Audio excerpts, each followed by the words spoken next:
할렐루야.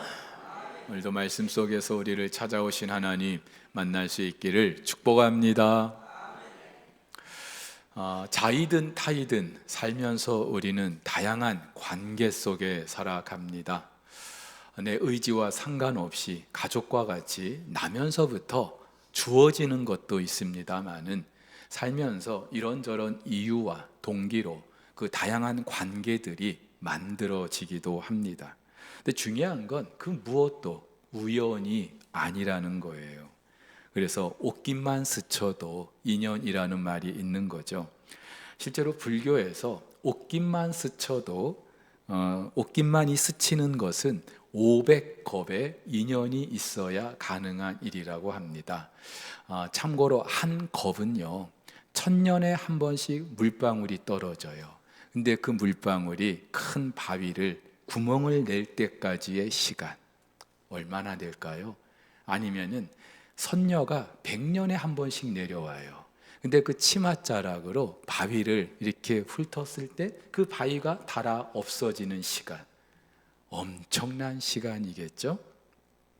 자, 아무리 사소한 거라도 사람 사는 세상에서 맺게 되는 그 인연이 얼마나 귀한가를 말해줍니다.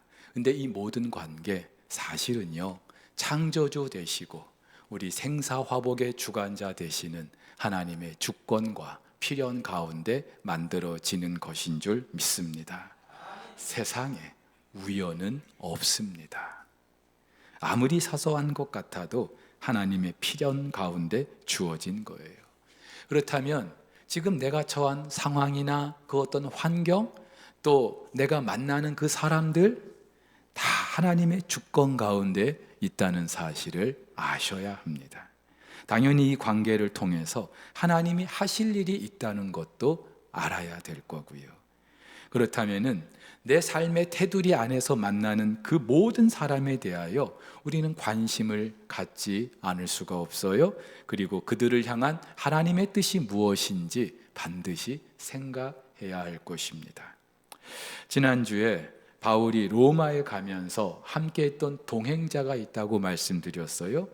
사도행전의 저자 누가는 이런 바울 일행을 일컬어서 우리라고 하는 1인칭 복수형을 사용했습니다.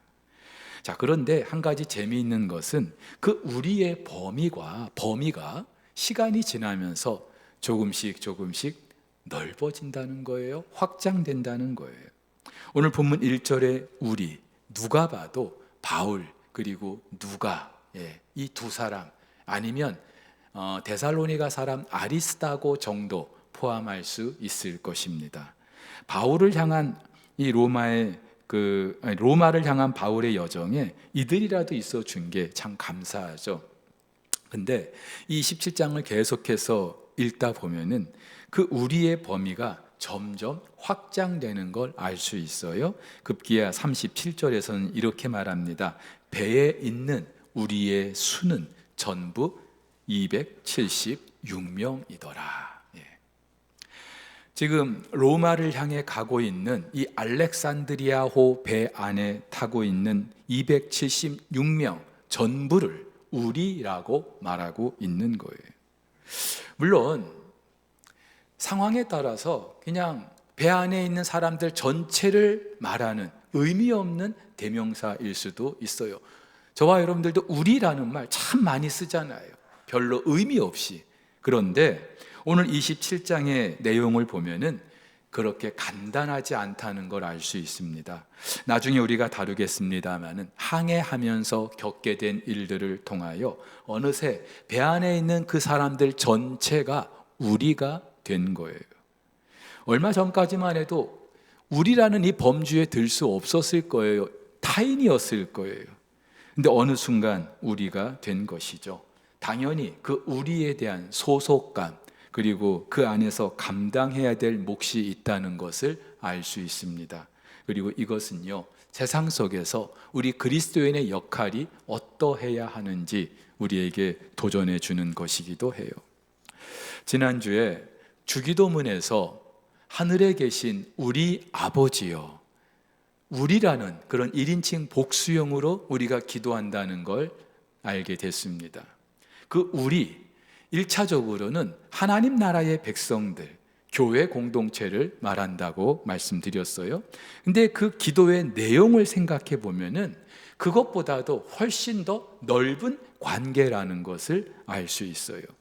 그동안 내가 관심을 두지 않았던, 아니 어쩌면 이 세상 모든 사람을 다 포함하는 우리라는 말이에요. 자, 그들이 누구인가 그 개념을 좀 우리에게 알려주기 위해서 누가는요, 그의 복음서에서 예수님의 한 비유를 우리에게 소개하죠. 한 율법사가 예수님을 찾아왔어요. 그러면서 선생님, 내가 무엇을 하여야 영생을 얻겠습니까? 질문 자체가 잘못됐어요.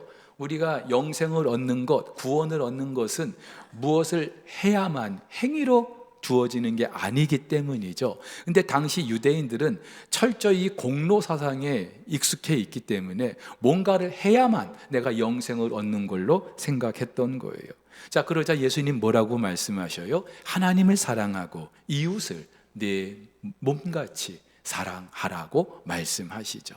그러자 이 율법사가 기다렸다는 듯이 묻습니다. 그러면 내 이웃이 누구입니까? 내 이웃이 누구입니까? 당시 유대인들은요, 자기들 나름대로 범주를 정했어요. 그래서 어디까지는 우리의 이웃이다, 자기들 스스로 그렇게 정했어요.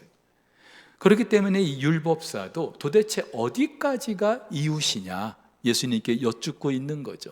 근데 예수님은 그에 대한 답 대신에 그 유명한 사마리아인의 비유를 말씀해 주시죠. 그러면서 그 비유를 다 말씀하시고 나서 오히려 이렇게 물으십니다. 누가 이 강도 만난 자의 이웃이 되겠느냐?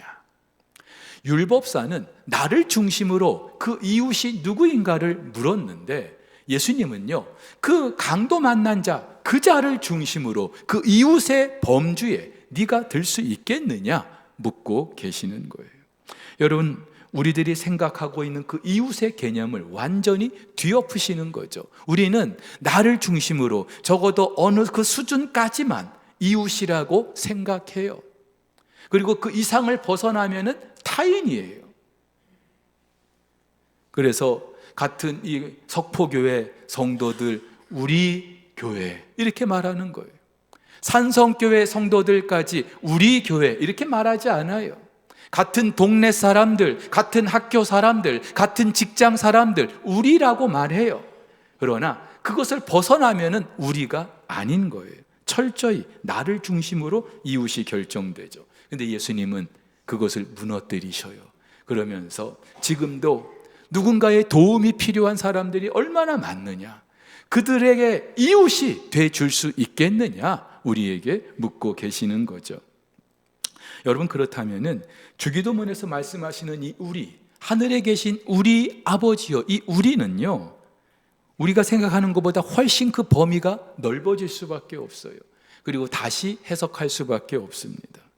먼저 오늘 우리에게 일용할 양식을 주옵소서, 주기도문의 네 번째 청원입니다. 자, 여러분, 이 기도를 지금까지 우리는 나 중심으로만 생각했어요. 오늘 나와 우리 가정이 필요한 그 양식, 그걸 달라고 우리는 그렇게 생각했을 거예요. 그저 나의 배고픔만 생각했던 기도입니다. 하지만요, 이 기도는 이 시간에도 배고픔으로 죽어가는 모든 이들을 위한 기도가 돼야 할 거예요. 전 세계 65 인구 가운데 지금도 7명 중에 1명꼴로 저녁을 먹지 못한 채 잠자리에 드는 이들이 있다고 합니다. 저 멀리 아프리카에 있는 사람들만 말하는 게 아니에요. 우리 주변에도 얼마든지 이런 분들이 있을 수 있어요. 지난 여름 우리 주사랑 청년부가 홍콩으로 단기 선교를 다녀왔어요. 홍콩은 전 세계 금융의 중심지이고 관광의 중심지입니다. 그런데 이곳에 가서 우리 청년들이 폐지를 줍고 어렵게 살아가는 그분들과 같이 그분들의 체험을 하면서 그분들에게 또 복음을 나누는 그런 시간을 갖고 왔어요. 누가 상상이나 할 수 있었겠습니까? 그 홍콩에서 굶어 죽는 사람이 있다? 아무도 상상하지 못할 거예요. 근데 우리 대한민국에도 얼마든지 그런 분들이 있을 수 있다는 거죠. 그렇다면은 오늘 우리에게 일용할 양식을 주옵소서, 이 기도는요, 우리만을 위한 게 될 수 없어요. 그들도 포함되는 그런 기도가 돼야 하는 거죠. 또 우리가 우리에게 죄 지은 자를 사하여 준 것 같이 우리 죄를 사하여 주옵소서. 5번째 청원. 우리는 나의 죄 하나님 용서해 주십시오. 이렇게만 우리가 해석해 왔어요. 그런데 나의 죄뿐만이 아니라 우리 모두의 죄, 아니 전 세계 사람들의 모든 죄, 이것까지 우리가 기도할 수 있어야 돼요. 여러분, 가장 대표적으로 환경이 오염되고 파괴되는 거, 이건 누구의 죄입니까? 어느 한두 사람만의 죄입니까? 우리 인간의 탐욕이 빚어낸 그런 자연스러운 현상 아닙니까? 저와 여러분들도 알게 모르게 지금 환경을 파괴하는 일에 동조하고 있지 않습니까? 그렇다면은 함께 기도해야죠. 이게 어떻게 어느 한두 사람만의 죄가 될 수 있겠어요? 악덕 기업주만의 기도가 될 수 있겠습니까? 각종 사건, 사고가 끊이지 않고 있어요. 누구는 가해자가 될 수도 있고 누구는 피해자가 될 수도 있습니다. 그런데 나와 상관이 없으면 그저 아무런 감각이 없어요. 아무리 그런 일이 일어난다 해도 그냥 잠시 충격받고 말 뿐이에요. 근데 여러분, 가해자든 피해자든 내 가족 중에 한 사람이라면 그게 어떻게 남의 일이 될 수 있겠어요? 그 일에 대한 책임이 어떻게 우리에게는 없을 수 있다고 말할 수 있겠습니까? 그래서일까요? 시인 구상 선생은 자수라고 하는 그 시에서 이렇게 말합니다. 그 어린애를 치워 죽인 운전수도 바로 저고요. 그 여인을 교살한 하수인도 바로 저고요. 그 은행갱 도주범도 바로 저고요. 실은 지금까지 미궁에 빠진 사건이란 사건의 정범이야말로 바로 저울시다. 범행 동기요, 글쎄 가난과 무지와 역사의 악순환, 아니 저의 안을 흐르는 카인의 피가 저런 죄를 저질렀다고나 할까요? 저런 악을 빚었다고나 할까요? 이제 기꺼이 포승을 받으며 조용히 교수대에 오르렵니다. 최후에 할 말이 없느냐고요? 솔직히 말하면 죽는 이 순간에도 저는 최소한 4천만과 공범이라는 이 느낌을 버리지 못해 안타까운 것입니다. 이 사람이 사람을 치어 죽인 운전수도 아니고 누군가를 죽인 하수인도 아니고 은행의 도주범도 아니고, 그런데 내가 바로 그 죄인이라고 고백하는 이 시인의 이 고백이야말로 오늘 저와 여러분들의 고백이 돼야 하지 않겠어요? 마지막 청원도 그렇죠. 우리를 시험에 들게 하지 마시옵고 다만 악에서 구하옵소서. 우리는 나만 이 세상을 살면서 이런저런 시험에 빠지지 않고 그런 악에서 내가 건짐받기를 위해서 기도해 왔어요. 근데요, 이 기도가 필요한 이들이 얼마나 많아요. 나라의 위정자들, 여러분, 저들을 위해서 우리가 왜 기도해야 될까요? 아차 잘못하면은요, 얼마든지 딴 생각 품을 수 있기 때문에, 나라를 엉망으로 만들 수 있기 때문에 선교지에 있는 우리 선교사님들을 위한 기도가 돼야 하고요, 우리 다음 세대들을 위한 기도가 돼야 합니다. 여러분, 우리 다음 세대들 보세요. 얼마나 악에 노출되어 있습니까? 어떻게 기도하지 않을 수가 있겠어요? 그래서 우리가 때마다 열방을 위해서, 나라의 위정자들을 위해서, 북한을 위해서, 이 도시를 위해서, 어떤 분들은 이런 기도할 때마다 목사님 참 기도 오지랖도 넓네, 내 기도하기도 바쁜데 어떻게 그 기도까지 하고 계셔요? 뭐 그렇게 할 필요가 뭐가 있어요? 그냥 목사님 구색만 갖추는 거 아니에요? 그렇게 말할 수 있어요. 아니에요. 바울은요, 우리가 나라의 위정자들을 위해서 기도해야 될 이유, 나 때문이라고. 그래서 우리가 모든 경건과 단정함으로 고요하고 평안한 생활을 하려 함이라. 나 때문에, 저와 여러분들을 위해서 기도해야 되는 거예요. 내일부터 한국교회 대부분의 교단에서 총회가 있습니다. 그런데요, 너무나 중요한 시기이고 너무나 중요한 이슈를 다루고 있어요. 시작 전부터 지금 너무나 심각해요. 어떻게 기도하지 않을 수 있겠어요? 총회에서 결정하는 것들, 그것들이 한국교회 전체에 영향을 미친다고 할 때에 여러분 정말로 우리는요 기도해야 돼요. 이렇게 볼 때에 주기도문은 철저하게 이 땅의 모든 사람들을 위한 기도가 돼야 할 것입니다. 내가 생각하는 그 우리의 개념이 훨씬 더 넓어져야 되는 거죠. 자, 그런데 우리가 한 가지 더 생각할 것이 있습니다. 그 우리의 범주, 제가 1차적으로는 하나님 나라의 백성들이라고 말씀드렸어요. 교회 공동체라는 거죠. 근데 그렇게만 우리가 생각을 해보죠. 하나님 나라의 백성들이라고 우리가 그렇게 단정을 해도 여러분 그 하나님 나라의 백성들이 고정되어 있는 게 아니거든요. 물론 하나님께서 창세전에 택하신 자들의 숫자는 결정되어 있어요. 그리고 이미 역사 속에서 결정된 저와 여러분들 같은 사람들이 있어요. 그런데 이 하나님 나라는요 계속해서 역사가 흐름과 함께 점점 확장돼 가고 있다는 사실도 우리가 알아야 돼요. 그래서 예수님의 비유 중에 겨자씨 비유, 또 누룩의 비유, 다 그걸 말하는 거죠. 처음에는 겨자씨처럼 작게 시작했어요. 근데 시간이 지나면서 큰 나무가 되고 그 가지에 공중에 새들이 깃들이게 되는, 이것이 하나님 나라라는 거예요. 그렇다면 지금 어느 지점에 와 있는지 우리는 알 수 없지만 앞으로도 계속해서 이 하나님 나라는 확장돼 간다는 사실, 하나님 나라 백성들이 늘어간다는 사실. 근데 중요한 것은 이것은 반드시 복음이 증거되는 것과 함께 한다는 거예요. 저절로 하나님 나라가 확장되는 게 아니라 복음의 증거와 함께.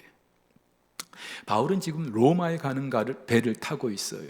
황제에게 재판을 받기 위해서 가고 있습니다. 표면적인 이유는 그렇죠. 그러나 진짜 이유는 로마의 황제에게 로마에 가서 복음을 전하기 위한 거예요. 하나님 나라를 더 넓히기 위함이에요. 이게 하나님께서 바울을 향해서 갖고 계신 계획이었어요. 자, 그렇다면 이 하나님의 계획은 로마에서만 유효할까요? 로마에서만? 지금 바울이 타고 가는 이 배 안에 있는 사람들 276명은 아무런 상관이 없다는 말입니까? 예외란 말입니까? 아니죠. 아니에요. 이들도 여전히 복음을 들어야 할 이들이고 하나님 나라 백성이 돼야 할 사람들입니다. 로마를 향해 가고 있어도 바울이 탄 이 배 사람들 신분 고하를 막론하고 누구나 복음을 들어야 하는 거예요. 여러분, 바울이 타고 있는 이 배 안의 사람들 절대로 타인이 아니에요. 실제로 27장을 읽다 보면은 배 안에 탄 이 사람들이 복음을 접하게 되는 그런 과정을 우리가 접할 수 있어요. 아마도 이 로마로 향하는 배 안에서 바울은 자기에게 어떤 자유가 좀 주어졌다면은 복음을 전했을 거예요. 배의 선원들에게도 전하고 같은 죄수들에게도 전하고 또 상인들에게도 복음을 전하고. 그래서 바울은 디모데에게 이런 말을 할 수 있었던 거죠. 너는 말씀을 전파하라. 때를 얻든지 못 얻든지, 때를 얻든지 못 얻든지 항상 힘쓰라. 근데 사실 여러분 한번 생각해 보세요. 바울은 지금 죄수의 신분으로 이 배를 타고 있어요. 여러분 같으면 그 죄수의 말에 귀를 기울일 수 있겠습니까? 만약 이 자리에 그럴 일도 없지만 이미 재판이 끝난 기결수 그 옷을 입고 이 자리에 앉아 있다면, 그가 어떤 한마디 한다면 여러분들이 귀담아 들을 수 있겠어요? 근데 우리의 고민도 바로 이거죠. 복음을 전하고 싶은데 누가 내 말에 관심이나 가져줄까? 나같이 배운 것도 없고 아는 것도 없고 가진 것도 없고 말주변도 없는데 누가 내 말을 들어줄까? 내가 복음을 전하면 니나 잘해라, 타박이나 받지 않을까? 그런 고민이 있는 거예요. 그래서 여전히 우리는요, 내 주변에 있는 사람 여전히 타인으로 존재하고 있는 거예요. 나와 상관이 없는. 네, 여러분, 그래서 하나님이 사용하시는 방법이 있어요. 삶 가운데 겪게 되는 이런저런 위기들, 사건, 사고들. 바울도 그랬어요. 항해하는 동안에 유라굴로라는 광풍을 만나게 하셔요. 바울은 지금 죄수의 신분으로 로마를 가고 있는데 엎친 데 덮친 격이죠. 바울은 상상도 못했을 거예요. 바라는 일도 아니었을 거예요. 그저 안전하게 로마에 가기만을 바라고 있었을지도 모릅니다. 근데 하나님은요, 이 기회를 통하여서 배 안에 있는 사람들이 복음을 듣게 하셔요. 여러분, 이 배가 출항하기 전에 바울이 어떻게 기도했을까요? 누가는 어떻게 기도했을까요? 저와 여러분이라면 어떻게 기도할까요? 하나님, 이 배가 로마까지 순항하게 해주십시오. 그렇게 기도하지 않겠어요? 무사히 도착할 수 있게 해주십시오. 그렇게 기도하지 않을까요? 만약에 그랬다면 순풍에 돛단 듯이 그냥 아무 일 없이 로마에 갔더라면 이 배 안에 있는 사람들이 바울의 말을 들었을까요? 그들 가운데 복음을 접하는 사람들이 과연 얼마나 됐을까요? 근데 하나님은 풍랑이라는 전혀 예상치 못하는 그런 방법을 통해서 자연스럽게 이 배 안에 있는 사람들이 복음을 듣게 하시는 거예요. 여러분, 그렇다면은 저와 여러분들에게 주어지는 소위 말하는 고난, 삶의 위기, 이걸요 그렇게 우리 나쁘게만 생각할 필요가 없어요. 당장은 힘들고 어려울 수 있지만, 그러나 하나님께서 소위 말해서 불행이라고 생각되는 이것마저도 하나님 당신의 복음을 위해서 사용하시는, 합력하여 선을 이루시는 그런 분이심을 여러분 믿으시기를 바랍니다. 하나님은 전혀 내가 생각하지 못한 그런 상황들을 통해서 당신의 사람을 부르시고 지금도 당신의 나라를 만들어가고 계시는 줄 믿습니다. 여러분, 우리는 이미 예수 그리스도를 믿고 석포교회라는 이 공동체의 한 멤버가 됐어요. 이미 우리가 됐어요. 그렇죠? 그런데 하나님 나라는, 우리는 기존의 이 공동체 사람들로만 한정 지을 수 없어요. 앞으로도 얼마나 많은 우리가 만들어질지 우리는 생각해야 합니다. 그 안에 동네 미장원 아줌마 있을 수 있고요, 야쿠르트 아줌마도 있을 수 있어요. 직장에 상사가 있을 수도 있고요, 뭐 때로는 전혀 일면식 없는 사람도 있을 수 있겠죠. 우리가 매주 이제 수요일마다 파워 전도대 나가는데 뭐 나가서 하는 거 그렇게 뭐 대단하지 않아요. 하지만 그리고 어떤 기대도 하지 않을 수 있어요. 근데 참 하나님은요, 나갈 때마다 만나게 하셔요. 지금도 기다리고 계시는 거죠. 누군가를 붙여주고 싶은데 기다리시는 거예요. 그렇게 해서 우리가 된 사람들이 얼마나 많아요? 얼마나 많아요? 그런데 우리는 너무나 쉽게 나와 상관이 없다고, 적어도 나의 그 우리라는 그 테두리 안에는 없다고 그렇게 단정 지을 때가 얼마나 많아요. 예수님 누가는요, 그래서 예수님의 또 다른 비유 하나를 우리에게 소개해 주는데, 어떤 집의 둘째 아들이 아버지의 재산, 그 자기 몫을 받아가지고 멀리 떠났어요. 잘 그 돈을 썼으면 괜찮은데 허랑방탕하게 다 써버리고 거지가 돼가지고 돌아오는 거예요. 아무리 아버지라도 이런 아들 반기는 게 쉽지 않을 거예요. 근데 이 아버지는요, 이 아들이 집을 떠난 이후에 하루도 쉬지 않고 그 아들을 기다립니다. 드디어 저 멀리 동구 밖에서 그 아들 모습이 보이자 달려가서 끌어안고 입을 맞추고 좋은 옷을 갖다 입히고 손에 가락지를 끼우고 신발을 신기고 살진 송아지 잡아다가 잔치를 베풀고, 왜 안 그렇겠어요? 근데 이 모습을 큰아들이 봤어요. 화가 났어요. 삐친 정도가 아니라 화가 났어요. 나한테는 염소 새끼 한 마리 줘가지고 내 벗들과 잔치를 벌이게 한 적도 없는데, 아버지 재산, 뭐라고 말합니까? 아버지의 살림을 장녀들과 함께 삼켜버린 이 아들이 돌아오매 이를 위하여 살진 송아지를 잡으셨습니다. 여러분, 여기서 보세요. 그 둘째 아들을 뭐라고 지금 말해요? 이 아들. 여러분, 그 둘째 아들은 이 큰 아들의 무엇입니까? 가족관계가 어떻게 돼요? 동생이죠. 친동생이에요. 근데 동생이라고 안 해요. 이런 동생 둔 적 없습니다. 아버지의 아들일 수는 있어도 내 동생은 아닙니다. 이 말이죠. 근데 아버지가 뭐라고 말해요?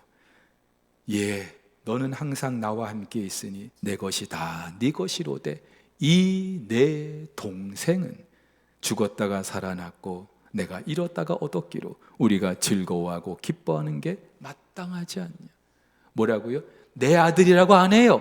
이 내 동생, 네 동생이다. 큰아들과 아무런 관계가 없는 타인이 아니라는 말이죠.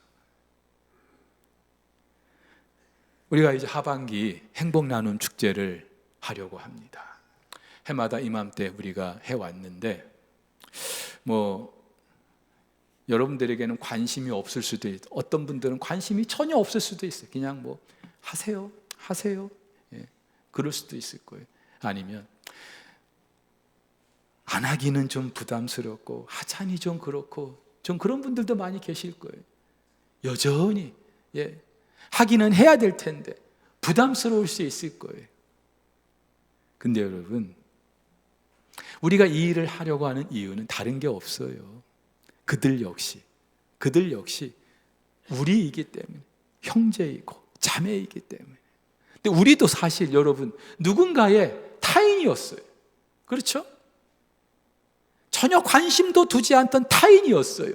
근데 그들이 관심을 두기 시작하면서 비로소 우리라는 이 범주 안에 우리가 속하게 된 거예요. 여러분, 지금 바울과 함께 이 배를 타고 있는 사람들 한번 생각해 보세요. 276명, 바울 빼고 누가 빼고 274명?